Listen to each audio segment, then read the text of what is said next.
guys, and welcome back to my channel, Subscription Boxes and More with Michelle. And today I wanted to share with you that not only am I this lady on YouTube showing you the contents of various subscription boxes and playing around with resin and all of that, but I am also a published author. I have 3 books available on Amazon. But this is my magnum opus. This is my memoirs of my life. And if I can zoom in here and you can stay in focus, my book is titled Random Bleedings of a Broken Heart. And it's my memoirs of abuse, my choice to survive. And down here, you will see my name, a picture of me when I was much heavier and I had long hair before I got sick and it mostly fell out and all of that. So anyways, I want to read you the blurb off the back. It says, I started out a sickly but happy child, but my childhood was stolen from me at a young age. I was no longer a child, but I wasn't yet an adult. I found myself stuck in a sort of emotional limbo somewhere in between. In this dark void of nothingness, I was a nothing. I was lost and alone, guarding a secret no child should ever have to carry alone or at all. The trouble with being a victim of blank abuse, don't want to say it because I don't want to have YouTube take down my video,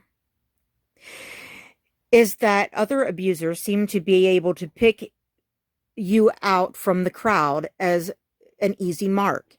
You may end up feeling that you have somehow become a magnet for crazy people who can somehow home in on your victimness. Like a snowbird flying south for the winter for the first time, their easy victim compass points them straight to you. If this sounds like paranoia, it is not. Unfortunately, the age-old adage, once a victim, always a victim, is truer than we care to know. So how do we stop being victimized? I haven't quite figured that one out yet. However, I have learned not to continue to be a victim of my past. I may have my crazy moments. I may still break down now and then, and I still have night terrors. I still see his face in the crowd from time to time. I still have PTSD. But I don't let these things keep me a victim. I choose how much power I give my past to control my here and now. I choose to be strong. I choose to go on. I choose to survive. So please join me as I sift through my random memories, share in my laughter, my tears, my joy, my terror, and my pain. I warn you that inside these pages you will find very graphic details of a life of abuse, not a work of fiction. This book is not for the faint of heart. The memories between these pages truly are the random bleedings of my broken heart. So in case you are interested, there is the ISBN, but you can just put in Amazon in the search bar, Random Bleedings of a Broken Heart, and it'll pop right up. This book is dedicated to my children who have their own broken hearts and to all abuse survivors out there who choose not to let those who perpetrated against them to continue to control their lives. There is a big difference between being a victim and being a survivor. A victim allows the abuse and or abuser to control them forever. A survivor takes control of their life back and says, no more. I choose to be a survivor. Acknowledgements. I want to thank my parents for always being there for me and helping me to heal my hurts, no matter how deep they go or how hard the stories are to hear. My children for growing up to be such wonderful, well-adjusted survivors despite the abuse they suffered before I was strong enough to save us. And my wonderful husband, whose shoulder I cry on every time my memories, night terrors, and PTSD get the better of me. It can't be easy loving someone who lives with so much mental, emotional pain, someone who has to make the daily, sometimes hourly choice to survive. I love you all so much. Without you, I would still be a victim. So this first bit tells you a little bit about how my book is written, I guess. Random Bleedings of a Broken Heart. I guess you could say that my life has been a series of traumas, held together by short periods of what some would call normalcy, to form this timeline called my life. Some of my earliest memories, like everyone else's, are colored by the facts supplied by those who have known me through stories of my history, real or imagined, which have taken root in my brain and have become the facts as I remember them. Whether these facts have some or any basis in truth matters not at this point. Each event, each memory, has had an impact, however small or incredibly immense, on the person that I am at this point in my life. I am not the person I will be at the end of it, as one must realize that we are ever changing, one event, one memory at a time. And the reason I say this is because memory is, all memory is subjective, and, what we remember and what somebody else remembers of the same event will never be exactly 100% the same. And I was talking a little bit about the things that happened, like the earliest memories that I have. I know some of these things I remember because people have told me, and I would have been too young to actually have the clear memory of it myself.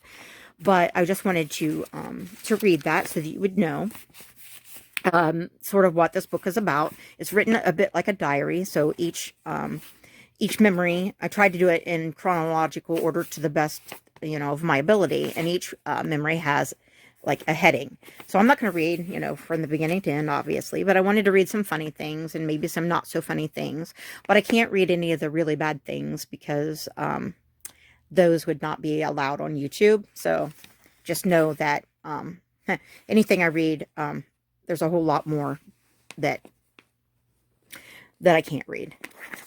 So I want to tell you one of my first memories was dance class. And I think this is a bit of a funny memory, so I thought I would share this one with you. So, like so many mothers, mine decided that her little girl should learn poise and grace. So she enrolled me in ballet, tap dancing, and tumbling with Mrs. Baker, the local and very well-known dance instructor. Trouble was, I had, and still have, 2 left feet. I am also dyslexic, though we did not know this at the time. Poor Mrs. Baker really had a time of trying to teach me to dance. She would stand us in a line and have us dance. When we were supposed to dance to the right, I would go left. When we were supposed to go left, I would go right. I always bumped into the girl next to me, and then she would knock into the girl beside her, and so on, like dominoes. No matter how hard she would try, I just couldn't get it right. I think the poor lady hated me because I ruined all the dance routines she tried to teach us. Mrs. Baker would move me from spot to spot to try to remedy this issue, but to no avail. Finally, out of desperation, she moved me far away from the other girls. It is here that I must tell you that not only am I short, have 2 left feet, and am dyslexic, I also have ADD. Once I was moved away from the other dancers, off by myself, I was easily distracted by all the floor-to-ceiling mirrors in the room and my own reflection. What's a kid to do when they have a huge mirror to look into? You guessed it. I made faces at myself in the mirror instead of paying attention when Mrs. Baker was talking to us. At first she tried to regain my attention, but she eventually gave up and left me to entertain myself. I eventually decided that I enjoyed face-making much more than dancing, so I took up the face-making full-time. No more stupid dancing for me. This freed Mrs. Baker to teach the teachable. She had left me to my own pursuits. Trouble was, we had our first recital coming up, and I didn't learn much of the dance we were to be performing. Mom dressed me up in my leotard and tutu and tied my bow in my hair, and off our family went to the auditorium where my recital was to take place. Mrs. Baker lined us up, me off a bit away from the others, making it appear that maybe one of the other dancers was absent, and we just didn't close ranks to take up her space. We put our little arms up over our heads and positioned our feet into the first position and waited for the music to start. I was so bored. There was no mirror to entertain me. I was going to have to dance like the other girls. The music started, and we started to dance. Hop, really, like little bunnies, and turn in little circles. First, the girls hopped in a right turning circle. I went left. Then they hopped in a left-turning circle, and I went right. Everyone in the audience was laughing. Then, since I was set apart from the other girls, I did not realize that they had left the stage. So I kept hopping. The audience laughed harder. Mrs. Baker turned red in the face and shooed me off the stage. My mother wanted to know why the other girls were so much better at dancing than I was. So she decided to pop her head in during our next class to see how or what I was doing. It was then that she found out that the other girls were dancing and I was making faces at myself in the mirror. When my mom demanded to know why I was not dancing with the other girls, poor Mrs. Baker had to explain to my mother that her daughter had absolutely no talent for dancing. Mom took me out of the class, and I never went back. Thank goodness for me. And for the poor Mrs. Baker. And we get to the my mommy isn't home memory. We were getting ready to go on vacation one day. We traveled a lot. So my mom and my sister were cleaning the camping trailer and getting it packed up and ready for us to leave the next day. I was in the house playing in my bedroom. BJ was a teenager, so of course, we had a telephone in our bedroom, which she spent a great deal of her time talking on these days. I wanted to be like my big sister, so I wanted to talk on the phone too. Trouble was, I didn't know any numbers by heart to call, so I started dialing random numbers. I tried several before I finally got someone to answer the other end of the line. Hello, Fairfield County Sheriff's Department. How may I help you? Hello, I said in my tiny little girl's voice. What is your name? A lady asked. Missy, I replied. Are you okay, Missy?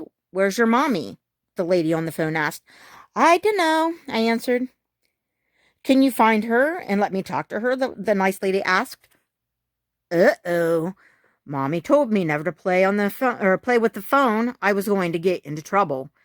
No, I answered. It didn't occur to me to hang up the phone. Why not? The nice lady asked. She's not home, I lied. Is your daddy home? No, I answered. Where is he? She asked. At work, I answered truthfully. Can I talk to the babysitter? No. Who is there with you that I can talk to? The lady was starting to get annoyed, I could tell. Nobody, except my baby sister. I did not have a baby sister. However, I did have an imaginary friend who was smaller than me and who was always with me wherever I went, at least in my imagination. What do you mean, nobody? Where is your mommy? The lady asked, alarmed. At the birdcage, I answered innocently. I had heard someone mention this place called the birdcage the other night.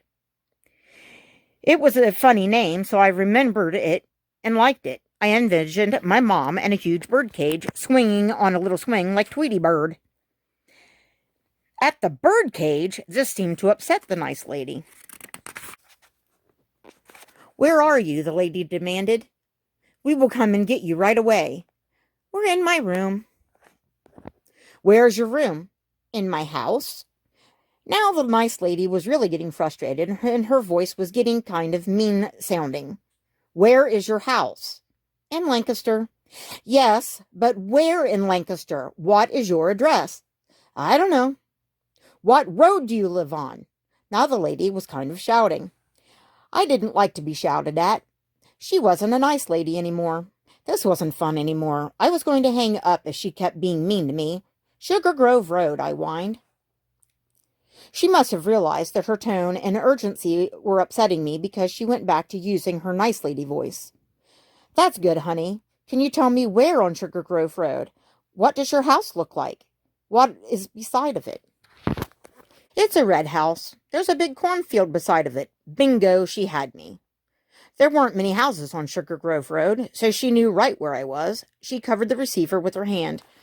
I knew this because I could hear the scraping of I could hear her hand scraping over the mouthpiece, and I could hear her urgently mumbling to someone else. Stay with me on the phone. An officer will be there in just a minute to get you, honey. Cool, someone was going to come and play with me. Okay, I said happily. The nice lady kept talking to me for the next few minutes. Then the next thing I knew, my mother came stomping angrily into the room and demanded the telephone. Uh-oh, I was in trouble now. I reluctantly handed her the phone. "This is Barbara Heston. You have been talking to my daughter on the phone for the past half hour," Mommy said. I could tell she was angry. She was listening to the lady on the phone and breathing fast. "She said I was where?" Mommy demanded. Then she listened some more. "I have never been to the bird cage. I don't drink." "I have been here the whole time," Mommy explained to the lady that we were going on vacation, and she had been going back and forth between the camper in the yard and the house, getting things ready to leave in the morning. After a few minutes, Mommy was laughing into the phone. She thanked the lady and hung up the phone, then unplugged it and wrapped the cord around it. Then, boy, did she ever yell at me. I learned in a hurry that playing with the phone was not a good idea, even when you are bored and lonely for someone to play with. I should never have listened to Cindy when she suggested it. Imaginary friends could get you into real trouble if you weren't careful. All right, so the next memory is pretty funny too. The first ones are, it gets very not so funny farther in, but I wanted to start with things that were more lighthearted and, start with early memories before the dark days. Let's just put it that way. Don't get your church clothes wet. So I call my next door neighbor, who was a little bit younger than me, Danny. Not his real name, but, let's protect the innocent. And we played a lot because he lived right next door. When I was well enough to go outside, we would play. So, Danny, so don't get your church clothes wet. After a while, Danny was allowed to come over and play again. We had gotten in trouble because, I was a bad influence. But we had to play outside. It was a Sunday morning, and I was splashing around in my plastic pool. Danny wanted to come over to play while his mom and dad got ready for church. His mom said it was okay, but warned him not to take his shoes off and not to get his church clothes wet. It was a really hot morning. It must have already been 80 degrees. Danny was getting sweaty in his suit and wanted to cool off, but he didn't dare get too close to the pool and get his suit wet. "Why don't you take it off? Then you can get in without getting your clothes wet," I smartly suggested. Now, you got to figure I, at this point, may have been 5. And that would have made Danny probably 4 or not, or maybe just 5. Maybe that's closer to 5.5. I'm not sure. But,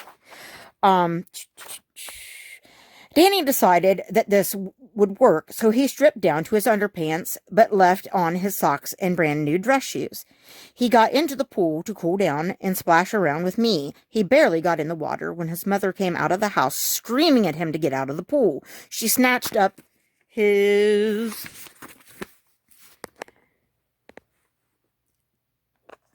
discarded clothes and then drug a soaking wet Danny back to the house by the ear. "But, Mom, I didn't get my suit wet," I heard him cry as she led him back to the house, yelling all the way. Danny was grounded again. His mom was none too pleased that he had ruined his brand new dress shoes, even if he didn't get his suit wet. She declared me a bad influence and didn't allow us to play together for several weeks. So, I'm skipping over where I was, blank abused by a member, by a close friend of the family who I thought was my cousin, who was just a very few years older than I was. I'm skipping over that, and I'm going to go on to some of the effects of that. And this is called I Don't Fit In Anywhere. And again, names have been changed. Just reminding you that. Unless the person was convicted, and then I don't have to change their name legally because it's a matter of public record. So, I don't fit in anywhere. The first day of school made it painfully obvious that I no longer fit in. Now, guys, I was 8 years old, by the way, at this point. These kids were kids. They were innocent, naive, happy. I was no longer any of these things. Could they tell? Could they look at me and tell what I have done? I must not look them in the eye. I heard somewhere that the eyes are the windows to the soul. I didn't want anyone looking into my windows.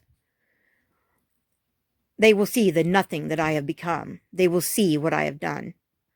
They will know that I am dirty. I kept my head down. I watched my feet when I walked. I turned inward and locked everyone else out. I couldn't let anyone too close for fear that they would discover my secret. I didn't really fit in at home anymore either. They thought I was a little girl and treated me as such. I had to pretend to be a little girl. I had to pretend I was okay. But I wasn't okay. I would never be okay. A person I loved and trusted had hurt me in the most horrible way possible. My own cousin, for God's sake. Huh, God. What God? If there was a God, he wouldn't have let this happen. No, there was no God to help me. I was totally alone, and I didn't fit into this world. Not at school, not at home, not anywhere. So that's where I went from a happy, well-adjusted child to all of a sudden, in the blink of an eye, or we'll say in the span of one afternoon, I was no longer a child. I wasn't an adult. I was a nothing in a void of terrible, terrible secrets and pain, and that lingered for a long time. It still lingers. I mean, no matter how much of a survivor you become,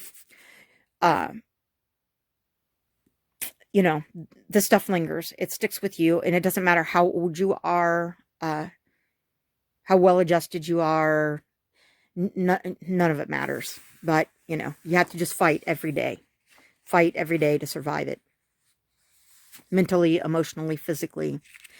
So, fast forward a couple of years, and I was a bullied child after this happened. I had drawn into myself. I was sickly. I missed a lot of school, and this happened, and I shut down and turned away from everyone because I couldn't relate to kids anymore. I just couldn't. They were kids. They were carefree. They were playing. And I was the nothing that knew too much, had seen too much, had done too much. So anyways, fast forward, I was very, very bullied, especially by a particular group of kids, and that seemed to be there was a ringleader of this group. And this went on from the time I was 8 until I finally changed schools in the middle of the 8th grade. So, just so you know. And it was really, really bad. That's why I changed schools. It was so bad, I had to be moved to another school. And even though they didn't know the things that happened, I mean, they could sense I wasn't the same. I was kind of like this alien being that had been dropped into their midst, I was so different. I was sickly. I was a lot of things. And then I was this alien creature that wasn't a child. I wasn't an adult, and, didn't fit into the world. So anyways, so that brings us to this day when my older cousin rescued me, and we're going to call her Karen, not her name, and not the kind of Karen that is now, not that kind of Karen. Just the name I picked because her name starts with a K, and again, her sister's name's also changed because for their privacy. So my older sister Karen and I were becoming close. We were starting to hang out a lot. I still hung out with her younger sister Catherine all the time, but Karen was cool. Just we got a piece of mail for some friends down the road by mistake. We offered to hand deliver the mail to the McGregors ourselves. Again, name changed. Karen and I often took walks together. We both smoked, so we took these walks so we could get out of sight of the house and light up. Now, at this point, I was 9 or 10, guys, but I started smoking at 8. Did a lot of things at 8. We took the letter and headed down the road to the McGregor's house, which meant we had to pass by one of my nemesis's weird word, house. We'll call him Marty Hammond. Marty and some of his cronies were tossing around a football in his side yard. Marty called out something rude as we passed by. I don't remember what. We kept going. Just ignore him, Karen advised. As we approached Marty's driveway, his dog jumped up and lunged for me. The dog was on a long chain, but the chain allowed the dog to come clear to the edge of the road. The dog was a beauty. It looked just like Lassie. Too bad it was channeling Cujo.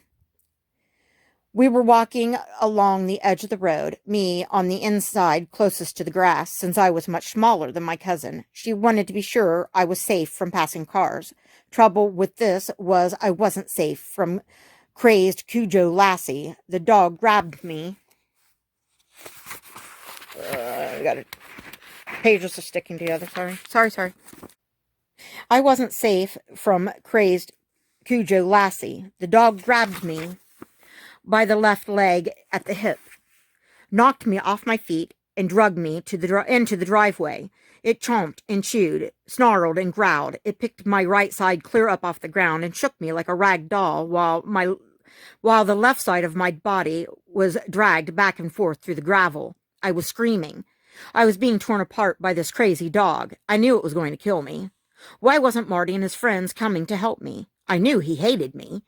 He had made it his life's work to harass me, humiliate me, and abuse me for the last couple of years, all for the rest of the school's amusement.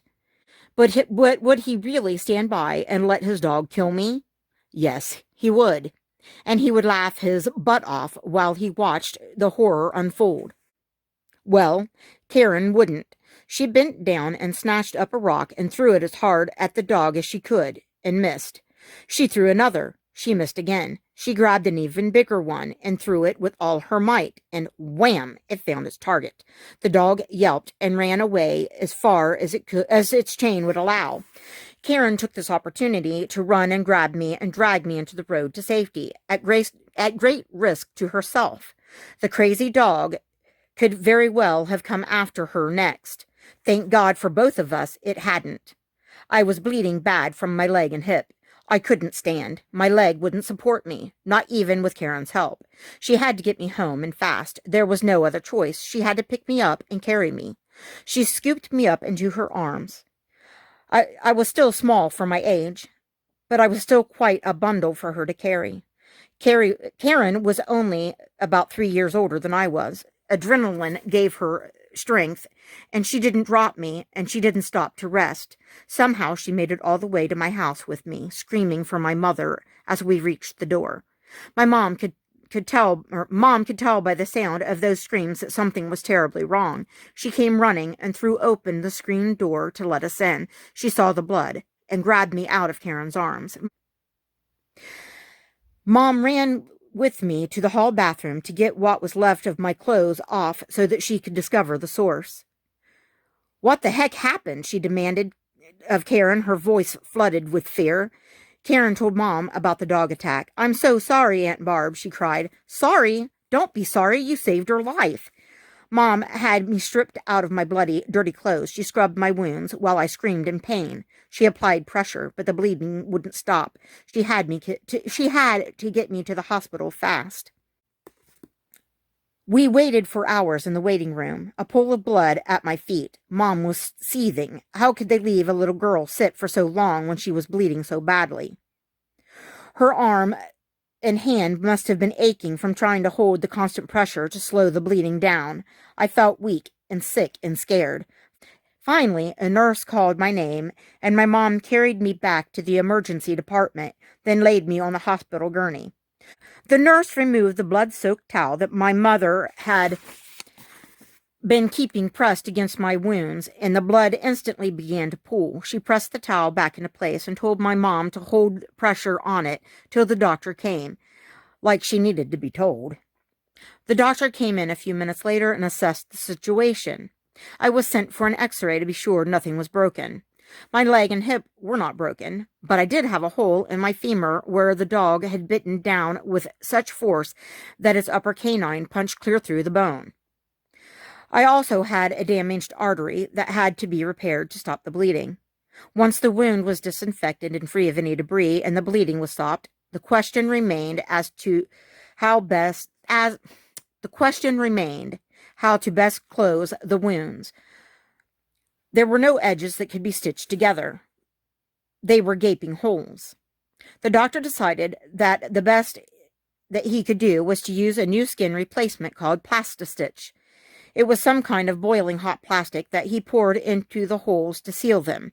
He said my own skin would graft itself over the top of this substance in a few days, but that I would need to be very careful for a few weeks so that the graft could heal properly. Otherwise, it could be busted open and we could even have to redo the process.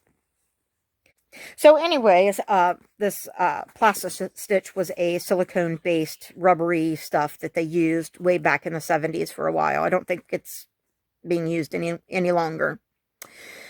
All right. The next day, the dog warden went to Marty's house to check on the dog. He had to make sure that the dog was safe to have around people and that it didn't appear to have rabies.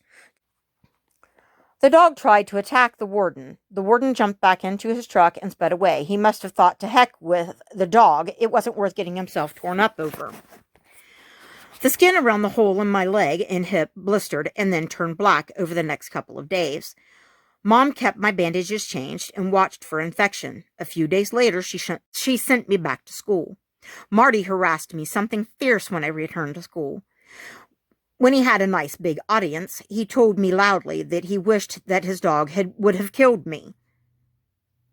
"You better not have given my dog rabies," he laughed. A girl in my class, we'll call her Margaret, who had been held back a year, apparently wanted her moment of fame.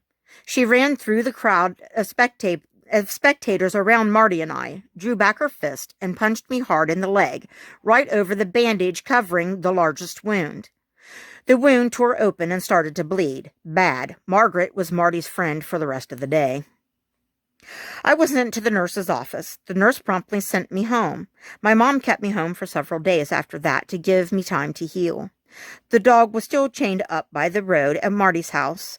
The warden had never bothered to return. Late that night, someone shot the dog in the head with a .22 and strung it up in the tree in their yard with a rope by its tail. No one ever knew who shot the dog, but I always suspected that it was my brother. He had a .22. He swore it wasn't him, and maybe it wasn't. Whoever it was, they were my hero. So, years pass, and my brother spent a lot of his time growing up at Lake Erie with my grandparents. And I didn't often get to go because I was younger and I was smaller, and, it was my brother and my grandpa and my grandma's thing, my maternal grandparents. It was their thing. But years passed. I was now 13. The abuse by the cousin had finally stopped, so it went on from 8 to 13, off and on, when we saw each other. The cousin that I found out later wasn't even my cousin. He was a friend of the family, or his family were friends of the family, whatever. So fast forward, he decided that because I had, quote, become a woman, if you know what that means, in the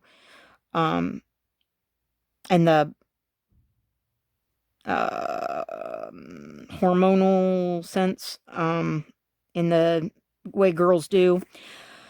But that happened when I was 9, by the way. But he finally asked. I was 13, because, most kids don't become women at 9. I mean, technically, you could say I became a woman at 8, but anyways, so fast forward, I'm 13. He decides, it's too risky. And so somehow this put me in a tailspin, not because I wanted it to continue, but now, not only was I abused and rejected by, other people, now I was being rejected by this person who, who up to this point had wanted me, anyways, regardless, I became suicidal. We won't say that word either. I was just a mess. I was emotionally, mentally a mess. So, I went to Lake Erie with my grandparents. One of the first times I had ever gone, probably the first time I'd ever been there alone with my grandparents. And I met, one boy who became my boyfriend, and then he went home for a few days, came back and brought his best friend, who at first I hated and then started to like. And at the end, before I left, he asked for my phone number. I gave it to him, and that's where we are now. So, hello, is Michelle there? That's what this is.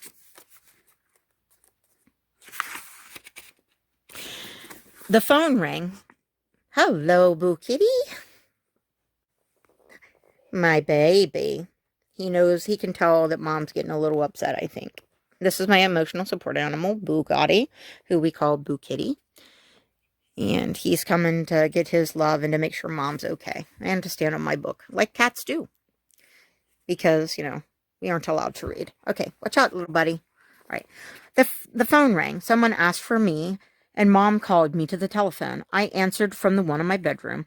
I now had a phone back in my bedroom because I no longer called the sheriff's department randomly. Because, I'd learned my lesson. I answered the phone from the one in my bedroom, and I sat on the floor and to talk to whoever was calling. Do you know who this is? The masculine voice asked from the other end of the line. I thought I did, but I didn't want to be wrong and embarrass myself. I'm not sure. It's Mark Wicker from the lake, remember? Yes, I remembered. I am in Kentucky at my cousin's house. She just had a baby. Is it a boy or girl? I asked nervously. A girl.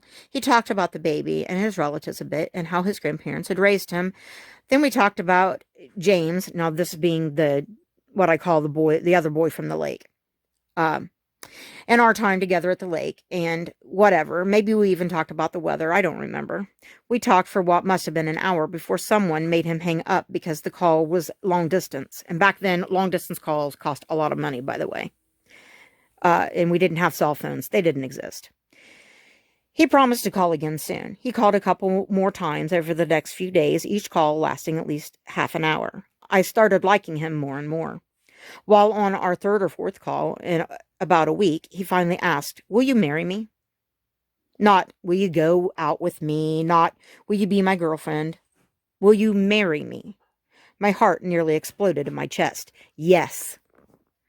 I love you, he said. I love you too, I confessed. It was July 21st, 1983. I was 13. He had just turned 16, and we were in love. We set our wedding date right then and there, July 21st, 1987. I wouldn't be 18 until September, but I would be graduated. I figured Mom and Dad would sign since it was only a couple months early, and it would be our 4th anniversary. It would be perfect. Now, being a child, that was abused and all of that, my 13 was not a normal 13. And I was desperate also at this time to latch on to somebody, to be loved and wanted and protected and safe and all those things that this relationship, offered. He came along at a time when I wanted to not be around anymore, and he gave me a reason to be around. So I not only was in love, I was obsessed. I mean, unhealthily obsessed. Just so you know. All right, because he became my lifeline. So I had changed schools, as you know, and this being the 10th grade. Okay, I'm pretty sure I was in the 10th grade at this time. Could have been 9th grade, but still bullied. Not as bad as at the other school, but bullied nonetheless, because again, I was different in all kinds of things, in all kinds of ways. Not the least that I was a lot more mature and things than the other kids. I just stood out in the crowd like a sore thumb, even though I tried very hard to be invisible. So this is called I Wonder If Hair Burns. I was the only girl in my shop class. This meant that I took a lot of crap from the guys. Most of it was good-natured fun, but some was downright criminal. We were sitting in on the lecture portion of the class one day when all of a sudden a guy behind me starts whacking me in the back of the head with his notebook. What the? As I turned around to find out who the heck was hitting me and why, I got this distinct whiff of burning hair. Some of the guys were laughing riotously. Others were looking on, wide-eyed and horrified. We'll call the guy Dwight. The stoner of the class had set my hair on fire. The section that had been hanging down freely over the back of my chair, thankfully most of it was trapped between me and the chair back, was now smoldering just a couple of inches from my scalp. If it hadn't been for, we'll call him Stefan, who slapped out the fire with his notebook, I could have been seriously burned or horribly disfigured. I hit Dwight. He laughed. I punched him again, harder. He laughed harder, as did many of our classmates. I punched him a third time really hard in the shoulder. Keep your hands to yourself, Miss Heston, or I will have you expelled, our shop teacher boomed. He was going to have me expelled? What the heck was this guy talking about? I was the one who had been set on fire. Why wasn't he having Dwight expelled or arrested? He did nothing whatsoever to Dwight. He didn't give him so much as a detention. When I got home, my mom could smell the scorched smell of burnt hair and asked me what had happened. When I told her, she was outraged. She took me to the school the following morning and demanded a meeting with the principal. In the end, Dwight was given one, count 'em, one after-school detention, not suspended, not expelled, not arrested for attempted murder or even assault, just one lousy detention, and not even for setting me on fire, for having a lighter in school. When he was asked why he set me on fire, he said, I just wanted to see if hair would burn.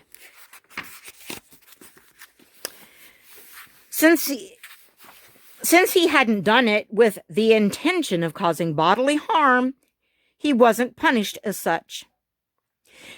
If I were to accidentally run someone down in my car, purely by accident, I could be imprisoned for vehicular homicide. It wouldn't matter that I didn't mean it, but a teenage boy set me on fire on purpose, and all he got was a detention for having a lighter in school. Tell me, where's the justice in that? Okay, so fast forward.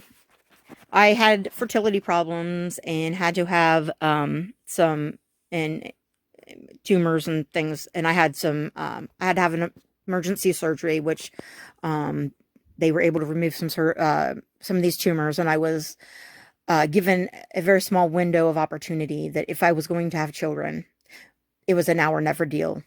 I was 16 years old when I was told this, and when my parents were told this. I was basically told by my mom, you know, nobody was a fan of this idea, but I had to do what I had to do. I was engaged, and I'm still with the guy I met at the lake, still with Mark, and at this point, Mark had some affairs,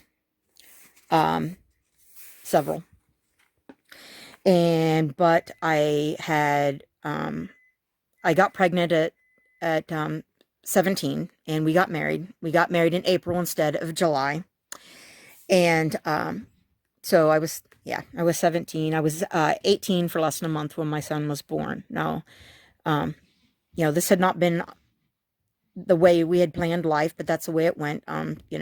That's what nature and the doctors and, family fertility issues, that's what life had planned for me. So anyways, fast forward, my son is, I had a boy, and we named him Mark, the second, and we called him Marky. I called him Marky. And so he's 8 months old, and we're at Niagara Falls. So this section's called Niagara Falls.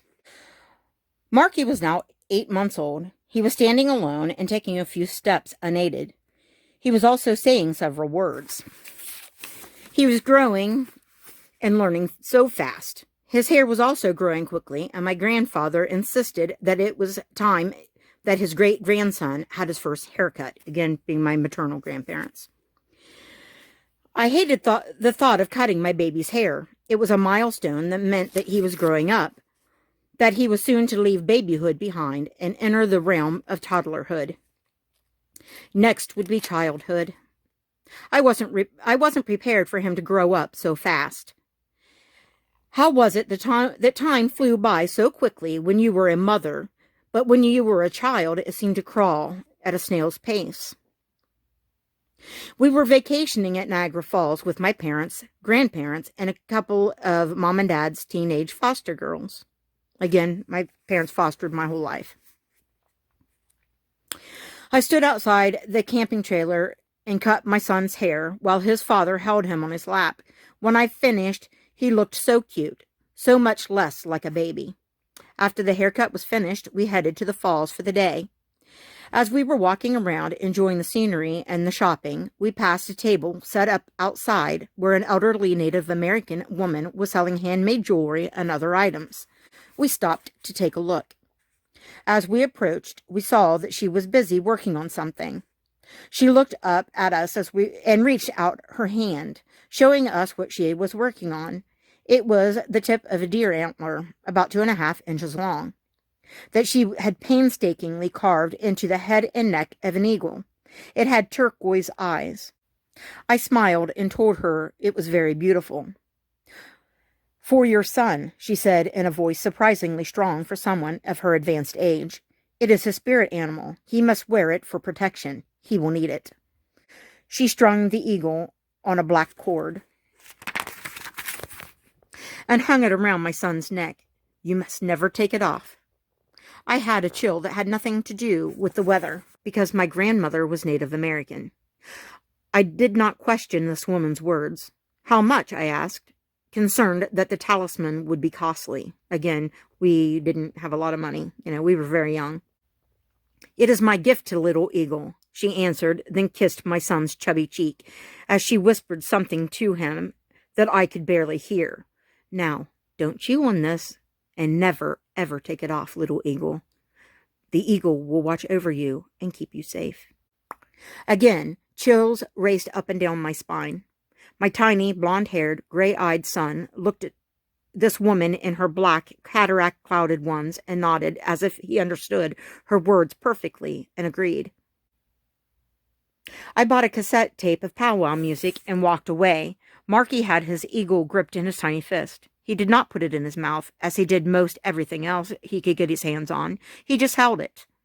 He did not take that necklace off or put it in his mouth, to my knowledge, until he was at least 10 years old. The following day, I caught my husband in a compromising position with a girl who was not quite 17. I could have killed them both on the spot. I threw a fit that I am sure was heard throughout the campground, and maybe even beyond. Remember, at this point, I was only 18 myself. I was a kid. I was married. I had a baby. And I was obsessively, unhealthily in love with a demon. But I was also told that he was young and just sowing his wild oats, that he would grow out of it. This made me think perhaps all men, or at least most, cheated on their wives in the early years of marriage, but they eventually got over the need as they got older and would eventually settle down and stop. I held on to this hope and decided that I had to keep my family intact. Marky needed both his mother and his father. He loved his daddy. I couldn't bear to take his daddy away from him. Maybe he would blame me when he got older. The next day, when we went back to the falls for our final look at the awesomeness and power of Mother Nature, Mark and I stood at the rail overlooking the falls. Mark was holding Marky in his arms. Suddenly, he held our baby son out over the railing over the falls. I screamed and tried to pull my husband back, to pull my son away from the certain death below. I could not budge him. Mark turned his face to look into my eyes and stated in the coldest voice I had ever heard in my life, "It would be that easy." Then he pulled our son back over the railing to safety. Marky was clutching the eagle talisman in his tiny hand. I collapsed, nearly fainting with fear and relief. People were staring. Some were pointing and talking animatedly. One man and his wife came over to us. The woman helped me up to my very shaky feet. The husband said to mine, "Dude, what were you thinking holding your baby over the falls like that? You could have dropped him. You would never have seen your son again, not alive anyway. That was a stupid stunt to pull for a photo op. You gotta think, man." The man and his wife thought that he had held Marky over the railing, wanting me to take his picture with the camera hanging around my neck. They didn't realize that my husband had threatened to kill our son as a means to control me. He had complete control. I would do anything, endure anything to keep my son safe. Sorry, guys. The broken nose. I don't remember what it was that set him off, but something did. One minute we were yelling at one another, and the next he became deathly calm and deadly quiet. I knew it was coming, but I had no time to guess what or to duck. His fist smashed into my face with the speed of a bullet and the force of a runaway train. Now, I want you guys to understand this man, even though he wasn't real tall, he wasn't 6 foot tall, about 5'8", was a amateur bodybuilder, and he was extremely, extremely strong. And as long as he was yelling, I was relatively safe. But as soon as he got quiet, I knew there was going to be trouble. Okay. His fist smashed into my face with the speed of a bullet and the force of a runaway train. I heard the sickening crunch of bone and felt my blood running down my face as I tried to pick myself up off of the floor and struggled to remain conscious to protect myself from the next blow. Thankfully, there wasn't one this time. I wasn't going to be able to hide the damage this time. I would have to come up with a convincing cover story to hide the truth. I told everyone that I had been playing with Marky on the waterbed, that he had stood up and fell and hit his forehead on my nose. Plausible enough, except Marky didn't have so much as a bump on his little head. This fact was totally overlooked by everyone, however. Our dirty little secret was safe, even if I wasn't. Affair number 4 or 5, or who knows. 6 months passed, in which Mark was on his best behavior and was the model of the perfect husband and father. Now, my first husband's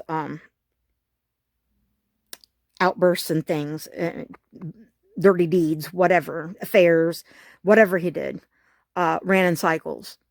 He would be good as gold for about 6 months, and then heck would break loose for a while, and then he would be good again for another 6 months or so. Okay, at the end of the 6-month reprieve, Mark had another affair with a woman he worked with. I suspected he was cheating on me because he was talking incessantly about this woman and how sorry he felt for her. She wasn't even going to be able to afford a Christmas tree, so he bought her one for her and her kid, etc. Mark wasn't the bleeding heart kind of guy. He couldn't give 2 cents about anyone. So if he worried about this poor woman and her child, it was because he was getting something out of it. And I don't mean a warm and fuzzy feeling. By this time, I was getting a pretty clear picture of the man I had loved for so many years, but obviously never really known. He started stopping by her house on his way home from work, just to help her out with this or that, since she didn't have a man to help her. Neither did I. He didn't do a thing around the house to help, but he had a job, and he supported Marky and I, sort of.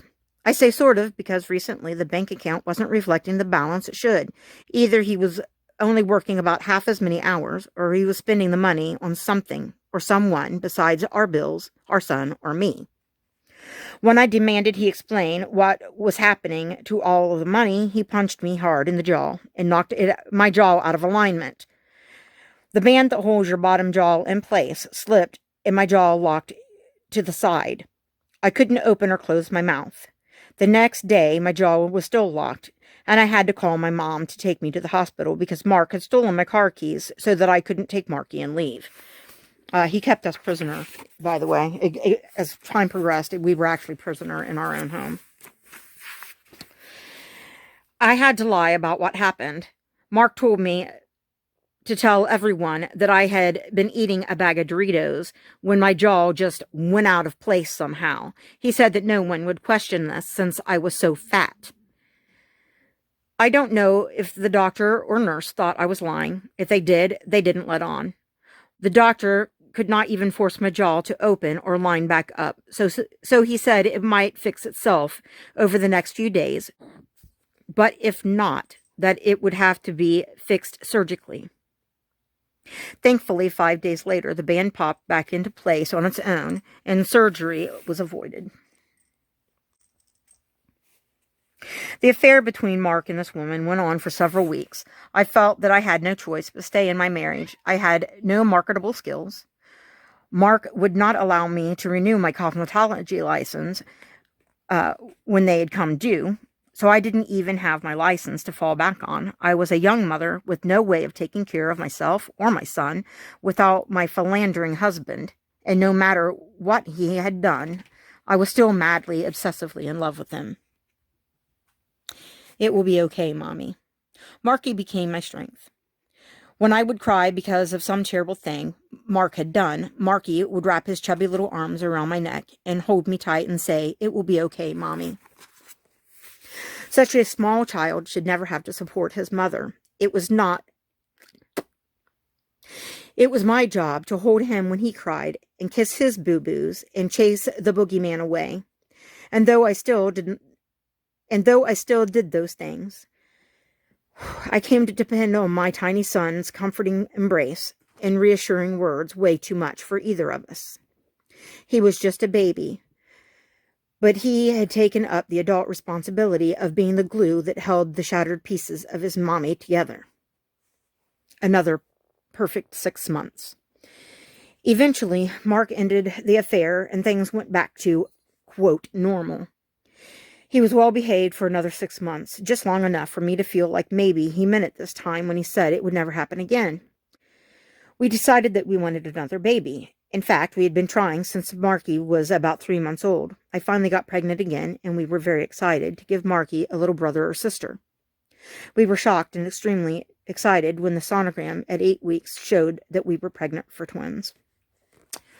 I would lose one of the babies due to another violent event with my first husband.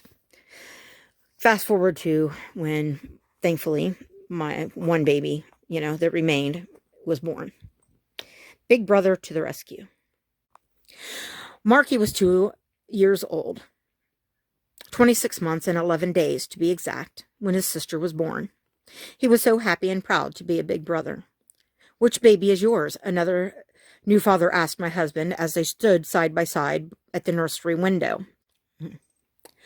Mark was holding Marky in his arms. "She's my baby," Marky informed the man as Mark pointed to the tiny bundle in pink. "Oh, she's your baby, huh? You must be her big brother," the man said. "I bet you're going to protect her so no one can ever hurt her, aren't you? Because that's a big brother's job." "Uh-huh," Marky agreed proudly. On Christmas morning, my daughter was born on December 23rd. On Christmas morning, I waited and waited for the doctor to come in and release us so that I could get home to my 2-year-old son and spend Christmas with him and see him open his presents. It was going to be the first Christmas that he could really open them himself and be excited over what he got. The doctor, of course, was enjoying his Christmas morning with his family, so I had to wait until after 5 p.m. to be released. By then, Marky had already opened most of his gifts without me. They didn't wait for me because there were other children at my mom and dad's house, and it wouldn't be fair to them to have to wait for me. And it wouldn't be fair to Marky to have to wait since everyone else was opening their gifts. He was so little that he wouldn't understand why he couldn't open his too. So I missed out on a special memory that I can never get back. By the way, my daughter was born about 5 weeks premature. Having a preemie, even a 5-pound one, has its complications. We finally got to go home Christmas night, but Heaven became very jaundiced overnight, and we had to rush her back to the hospital the next morning. Her jaundice was so bad that they put her in an incubator under the Billy light, and that's a bilirubin light, to help bring down jaundice. And it tells you that, to try to bring her bilirubin down. It didn't work. The nurses would come in and stick Heaven in the bottom of her tiny heel and squeeze the blood out to test her bilirubin level every hour. Heaven would cry pitifully each time, and when she cried, Marky cried, and so did I. We took Marky down to the cafeteria once the nurses came in to do the blood test, so that he wouldn't be so upset, and because it was well past his dinner time. A couple of nurses were walking down the hallway toward us, talking quietly. Marky jerked his tiny hand out of my mother's and ran to the nurses as fast as his tiny legs would carry him. When he reached them, he pummeled them with his tiny fists while yelling, "Don't you hurt my sister!" over and over. I grabbed him up in my arms and hugged him tight and assured him the best I could that his sister would be okay and the nurses were helping her, not hurting her. And these poor nurses had never even been in my daughter's room. He was unconvinced.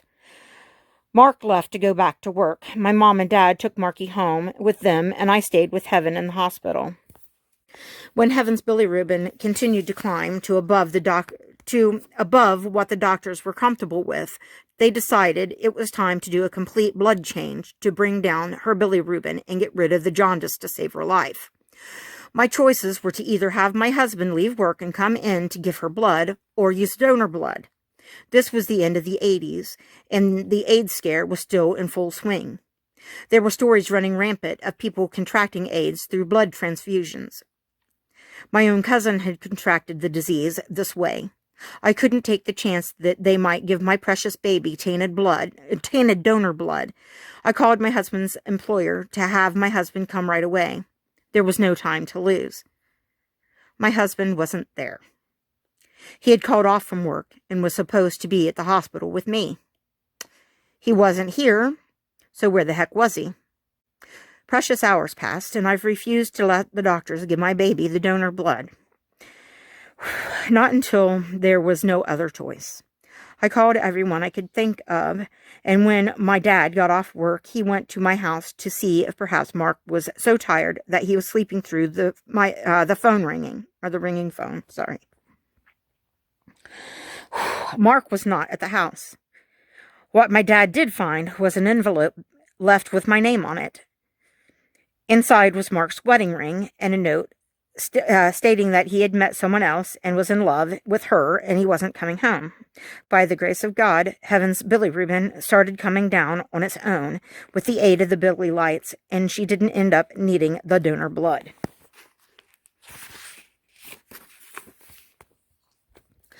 I was so happy she would be okay, but devastated by that my husband was having yet another affair, and that he would leave me and our children when our premature daughter was clinging to life.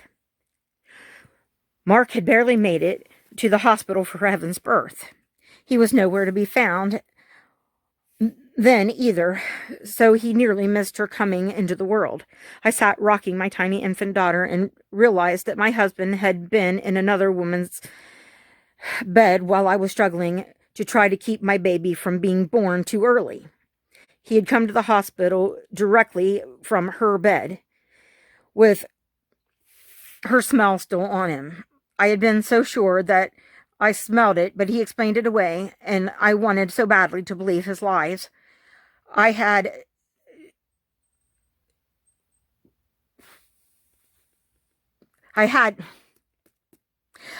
to. I was having his baby. I needed him. We needed him. When Heaven had needed her father the most, he had failed her. He had chosen someone else over his newborn daughter's life. How could any man do such a thing? For Heaven's sake. The following day, he came crawling back, after Dad gave him another stern talking to. He said he made a mistake and was sorry. He didn't love this woman. He was just under too much pressure. He also admitted that he had not been with just one woman, but two at once, every man's fantasy. Like a complete idiot, I took him back again. I was a new mother. I was barely 20 years old. I had 2 children under 3 and no job.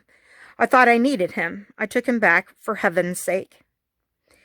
And I knew that, despite everything, I loved him beyond all logic and comprehension. It was at this point that he knew he had me where he wanted me. He could do anything. and I would stay. And so quite a lot happens, as you can see, and things get a lot worse before they get better.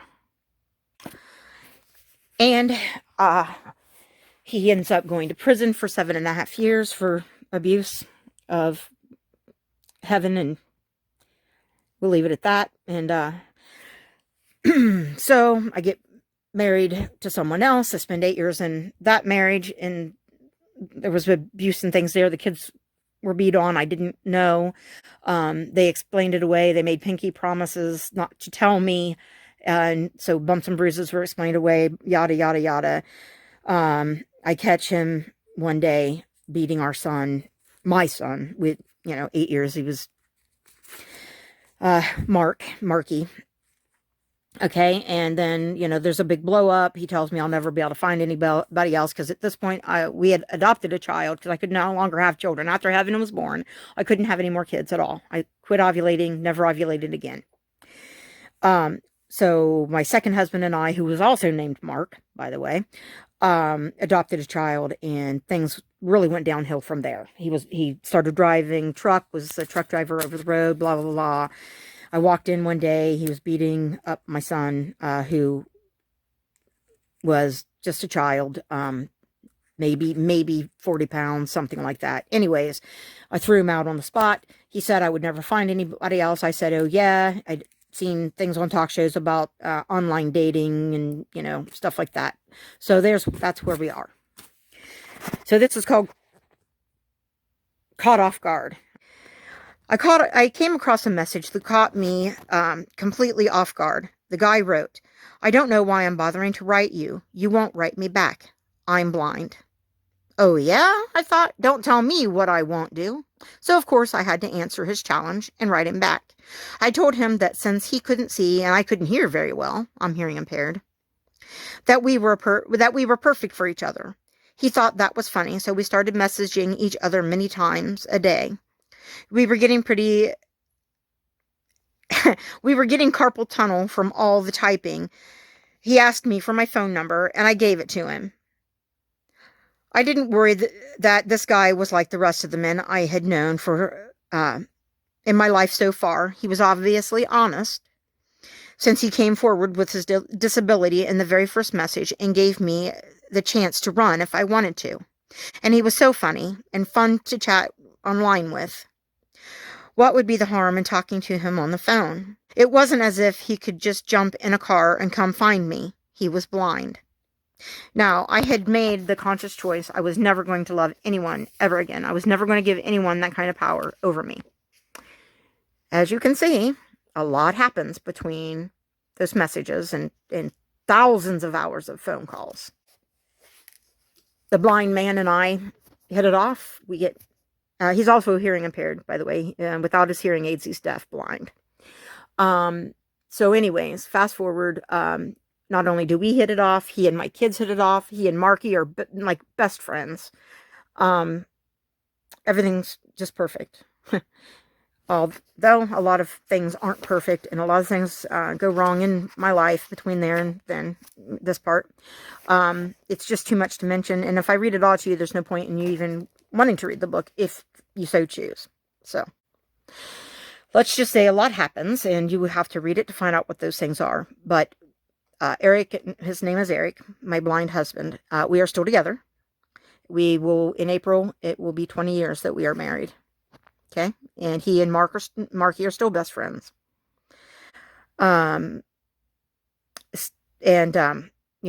together through all kinds of things, like me having a major widowmaker heart attack and open heart surgery, and finding out that I have not only heart disease, but I also have congestive heart failure and blood cancer, and I'm dying.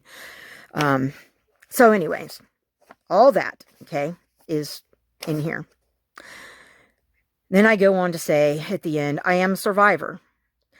I choose to survive all the past abuse and traumas of my life, to not allow the people and events of my past to hold me captive on the brink of the abyss of victimhood. I took the one thing back that would allow someone, anyone, to have ultimate control. My choice to live or die. My choice to survive until I choose not to, or till God himself calls me home and I no longer have the ability to choose not to answer. I have 7 beautiful grandchildren, 5 girls and 2 boys. 7 wonderful reasons to survive for as long as I can. Through any and all obstacles that are thrust into my path, I will hold on for as long as possible. I will squeeze out every tiny bit of joy, of love, and yes, even pain that I can before I go. I pray that somehow a miracle happens and I can hold on until all my grandbabies are grown. But if not, I will be happy to have had as much time with them as possible. And then I will greet my Maker as a survivor because I choose to be a victim no more. So, you know, it would be great if you wanted to go and get this book and read it. Heck, if you want to buy it and have me autograph it, you send me the money and I will get you the book. I will autograph it for you. I will send it to you. If you're interested in hearing everything that goes on between this cover and this cover, it's pretty big. There's a lot. I was abused by a few people, and I survived, and I am still here, and I am on YouTube, and I am, I'm sick, and I'm still fighting every day to survive and to live with as much joy and live all the moments I have left to the fullest, and to just not let the people that hurt me win. Not anymore. I'm not the victim anymore. And I hope that if you do decide to read my book, and if you've got your own broken heart, that my story will in some way help you to also become a survivor, and to know that you aren't alone. Thank you, and I will see you in the next video.